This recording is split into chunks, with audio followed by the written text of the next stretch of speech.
Man, our problems are not special whatsoever. There's someone else out in this massive world that's full of billions of motherfuckers, white, black, monkey, blue, cat, squirrel, whatever they identify as. There's someone out there that solved the problem that you view as so unique, as so special, as no one in the world has your problems, and therefore, you can't solve that problem. Well, that same negative, stinking thinking is the same thinking that prevents you from solving the problem, because you're taking this problem, whatever it may be, because you have to keep in mind the universe does not care, your mind does not care what you're paying attention to or what you're giving energy to. It will simply proceed to make that thing bigger that you're paying attention to. So if we're putting so much of our conscious waves and energies into problems that do not serve us, in fact, problems that are fucking up our lives, but we give our problems all that energy and, we curse ourselves out, When I say producing conscious forms, I just mean, when you're in your own mind as an observer and you're creating sounds and you're creating waves and you're creating vibrations and frequencies with the way that your spirit moves, you're adding consciousness onto something that you're paying attention to. You can create a vision, a fire of that problem that you can't solve. It could just be like, dogs don't like you, and you hate the fact that dogs don't like you, so now you hate yourself because dogs don't like you. Whatever the problem may be, you create visions. Oh man, dogs don't like me, man. I don't like myself. Whatever the problem is, I'm just giving you guys an example, and then you proceed to create feelings, right? Man, dogs don't like me, man. I hate myself, and you sink that fire in, and you make it into a water, right? And you proceed to have this psychological babble within yourself why you shouldn't like yourself because dogs don't like you, or whatever the problem may be, right? If we pay attention to the problem, because we're creating wheels of energy. What is a chakra? A chakra is a wheel of energy. And so if we continue to will our problems into existence by paying attention to them and not paying attention to the solution for the problem, we will continue to create the problem.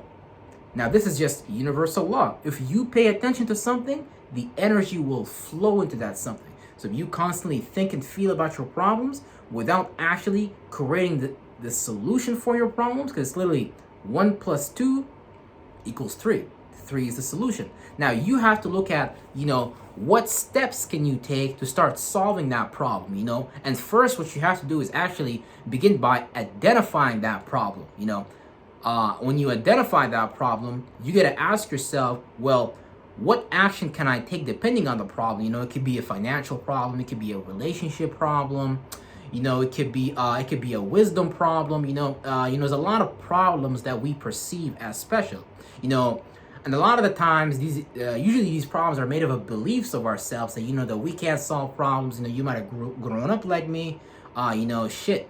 Your teacher at school might have called you a dumbass, and you might have believed it, and then now you live your life as a dumbass because you believe that you don't have the ability to solve problems. So now you proceed to live a life where it's full of problems, and you don't go and put that fire out with your fire extinguisher. Not because we forget that God gave us the solutions to our problems in life. So literally, we just forgot that we are the observer, and whatever we pay attention to, that is the ocean, that is the reality that we're creating in the speculative realm of infinite possibilities. And when we pay attention to that reality, we bring it down to the third dimension by paying attention to it. So if you constantly pay attention to things that are keeping you in hell, meaning that it's keeping you in your problem, right? Rather than experiencing the solution for that problem, then that just tells me that there's still more shadow work that needs to be done depending on the problem. I'm talking about like all problems, but a lot of the times our problems externally are created via unsolved subconscious tensions that are like nerves that are entangled, that are really misfiring like a car engine, right?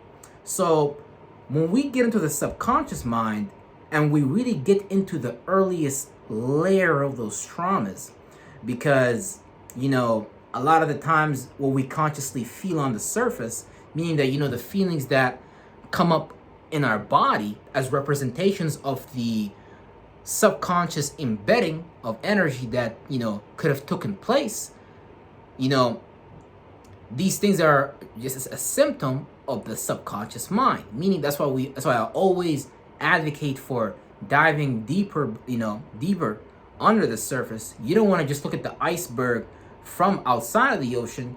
You really want to dive underneath the ocean so you can understand that the iceberg, is bigger than it looks on top of the ocean. So when you really get that perspective, you start to understand, oh, okay, you know what? My problems are really just a result of me not knowing myself enough for me to actually get a true look at what's really going on with me. It's like a car. The mind is like a car. If you open the hood, you're able to see all the intricate little instruments that interact with each other to create the function that we know as a vehicle, or in French, voiture. Yeah, see what I'm saying? But yeah, no problems are special. Our problems are special if we treat them like they're special. Like, for example, right? Shout out to the PlayStation LGBTQ Xbox plus one GBTQI2 minus community, but they're looking at their problems like their problems are special. They're saying, hey, I feel like a man is saying I feel like a woman, and a woman is saying I feel like a man.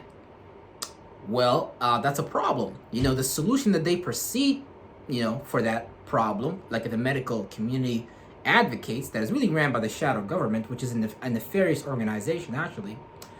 The solution they're providing for them, well, is change your physical gender. And, a lot of these people are reporting experiencing sexual frustrations at a very, very early age, which, they shouldn't be experiencing. So what I would tell them is, well, you really want to look deeper below the surface of that problem. You say you want something. I say I want a cake. Well, I might have a craving for the cake. Well, I have to ask myself, where did that craving come from? How much sugar do I consume? Why do I want that cake? You have to ask yourself some deep questions before continuing to going to purchase that cake. Because you can purchase that cake once, no problem. But if you're consuming that cake, you might develop diabetes via you not understanding that you need to get the sugar out of the blood, because when you have sugar in your blood and you're constantly consuming sugar, eventually you're going to overload your body with sugar, so you literally have to detox.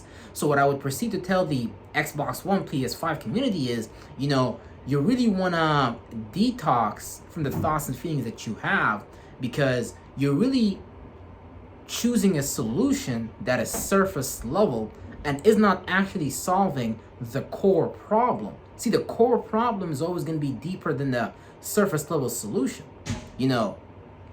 Surface level solutions don't really solve problems in the long run. They're just surface level solutions. For the longest time, the shadow government or organizations have been making money via treating the symptoms. See, we don't want to deal with the symptom. We want to deal with the root of the symptom. Like, if I have a seed and it's constantly producing bad fruit, then eventually I'm probably going to want to stop using that seed, because it might be genetically modified. It might be, it might have a certain expiry date based on how these shadow government motherfuckers be programming their seeds and whatever. Because, they're taking over, they're literally trying to monetize everything. So all that to say is, we have to always look under the hood so we can understand the solution to our problems is deeper than we perceive, because we literally have to go into our mind, pluck it out of the root, and then we have to understand that, oh, okay, this whole tree of thoughts and feelings, of solutions, of things that we may value, things that we are passionate and desire, are really a deeper aspect and really are a symptom of something that is just below the conscious detection threshold. Because if the problem wasn't below your detection threshold, you'd be able to solve it right away, and you wouldn't be getting or dealing with it via symptoms. You would just be going to the root of the problem rather than dealing with the surface level symptom. Real fucking stuff.